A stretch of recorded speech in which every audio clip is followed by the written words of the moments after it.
Thanks for joining me in conversations with leaders who are using the Enneagram as a leadership tool and a tool for personal growth and development. Today, I'm speaking with Péllo Walker, president of Daily Digital Imaging. Péllo's been using the Enneagram for nearly 30 years now, and he shares his journey of becoming a more self-aware leader. And now for the conversation. I'm delighted to be speaking today with Péllo Walker, president of Daily Digital Imaging. Not only does Péllo apply his boundless energy towards delivering creative marketing solutions for his customers, he also loves public speaking, mentoring other leaders, and serving as a board member for a number of organizations. I've known Péllo for 15 years, but it wasn't until recently that we discovered our shared passion for using the Enneagram as a leadership tool. I'm eager to learn more about how Péllo uses the Enneagram both with his team and with the leaders who he mentors. So Péllo, thank you so much for joining me today. Thank you, Matt. I appreciate the opportunity. It's an honor and a pleasure. Oh, lovely. So my first question for you is, how and when did you first discover the Enneagram? It was 1994. It was a live panel of 9 different Enneagram points over an entire weekend with Helen Palmer, who was facilitating it. So what I mean by a panel is, so we would have an audience, probably about 300 people in the audience, and up on a stage, a raised stage, there were 8 to 10 chairs, and then the facilitator. And so they would do point 1, point 2, point 3, but they didn't go necessarily in order. They went in different orders that made sense to her and how it made sense to present to us, the audience, who mostly didn't know anything about it. And some of us did. I did not. So it was 1994, it was in Mill Valley, California. And I remember it to this day as if it was yesterday. It changed my life. It changed the way that I looked at the world. And more importantly, it changed how I looked at myself. Right. That was huge. You know, it's such a powerful way to learn the Enneagram when you see the different points up on the stage and you see them acting, in their typeness, and things just start to click in our brain. It's like, oh, I understand that. I understand that. So yeah, that is a very powerful way to first come to the Enneagram. Just really resonates. So when you went through that, what was the thing that you discovered about yourself that you didn't know before? There's so much. That's a pretty loaded question. What it felt like was, you see one of those big bank vaults with cash on the other side, and they show a photograph inside of the big, huge tumblers, and there's super precision, and all these things have to fit together or the vault's not opening because it has multiple lock points. And it was like the whole puzzle, the whole combination came together, click, click, click, click. And my life was forever different because it wasn't just what I learned about myself, it was the subtypes.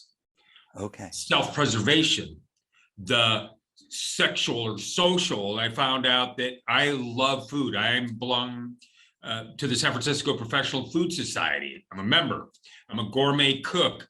I offer 8-course gourmet suppers for the nonprofits that I sit on that go for thousands of dollars. Very formal, the best of the best. I wake up in the morning and my wife says, "You're thinking about supper, it's breakfast." And I said, "Yeah." And I didn't realize that, oh, that's a preservation that's something I'm taking care of. It's a natural nurturing of myself and anybody who's in my sphere. So that I learned about myself. The other thing is that I take up a lot of energy and a lot of space, and that scares people.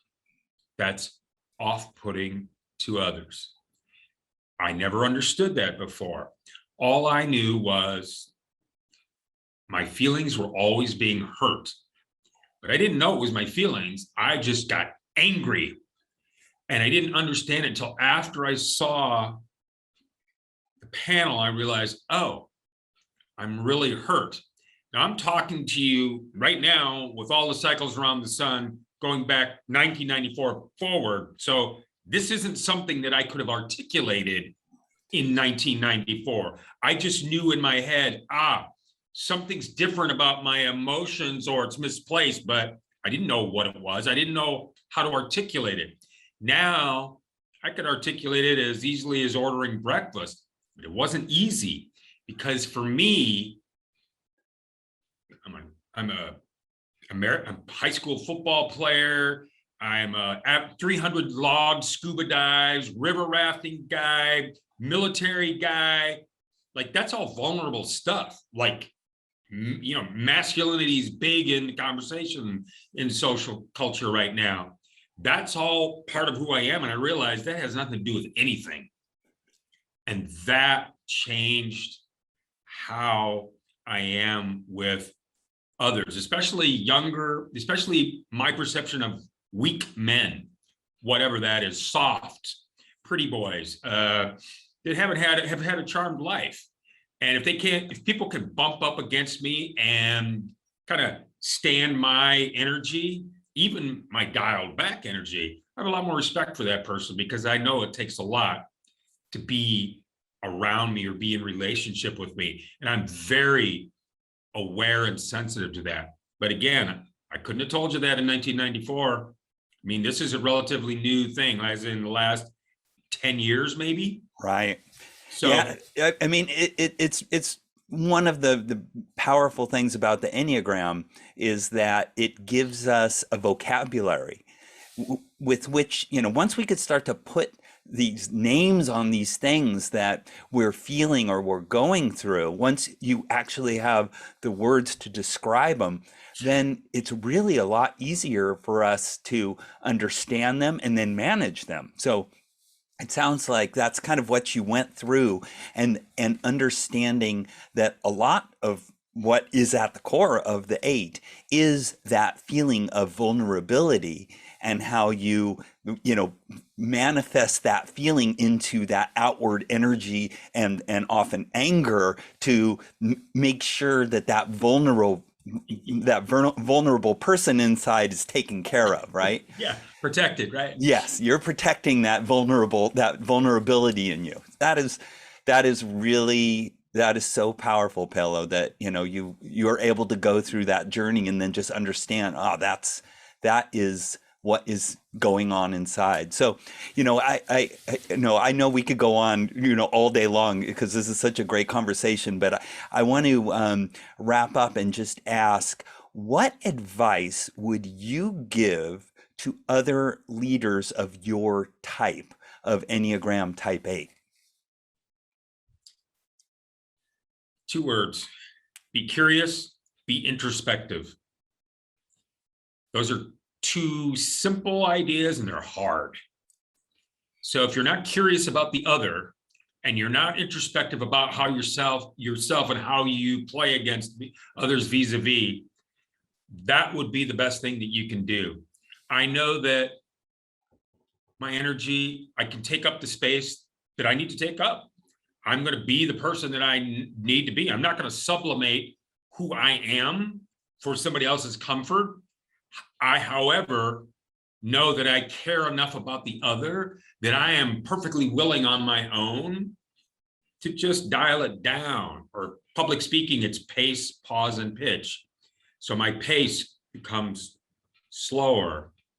I take more pauses between words. I soften my voice so I'm talking softer so people can have time to bring it in, because this 8, I think quickly, I make decisions quickly, I move quickly, I make big energy movements, and I'm about, as a military guy, I'm about execution and implementation. I'm a man of action. I want to get something done, and those are measured by behaviors.